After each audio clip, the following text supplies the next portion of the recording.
দই খাবে না মিষ্টি দই খাবে? আরে টক দই খাবো, আমাদের কলকাতার টক দই ওয়ার্ল্ড ফেমাস। এখন আমি দুধটাকে গরম করে নেব। দুধটা আমার গরম হয়ে গেছে, দুধের প্যাকেট কেটে আমি ঢেলে নিয়েছি এখানে দুধটা। এখন আমি এখানে একটু এই দুধ দিয়ে একটু দুধটাকে গুলে নেব। দুধটা আমি গুলে নিয়েছি, এখন আমি এটাকে দুধের মধ্যে ঢেলে নেব।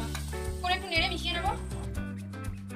গ্যাসটাকে বন্ধ করে দেবো, বন্ধ করে আমি কিছুক্ষণ রেখে দেবো যাতে দুধটা একটু ঠান্ডা হয়ে যায়।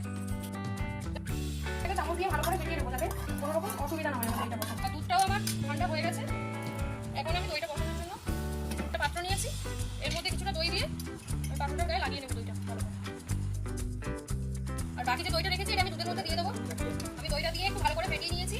এখন আমি দইটাকে যেই পাত্রে দই বসাবো সেটাকে ঢেলে দেবো। এবারে এইটা আমি এই ফয়েল পেপারটা দিয়ে মুখটাকে আটকে দেবো। এর মুখটা আমি আটকে দিয়েছি। এখন এটাকে আমি ওভারনাইট চালের ড্রামের মধ্যে রেখে দেবো। দইটা খুলবো? হ্যাঁ এটা খোলো। দইটা ওই চালের ড্রামের ভেতরে আছে না, বের করো দেখি। এখানেই খোলো দেখি এটা কি হয়েছে। এখন আমি দইটাকে কেটে সার্ভ করব। খেয়ে বলো কেমন হয়েছে।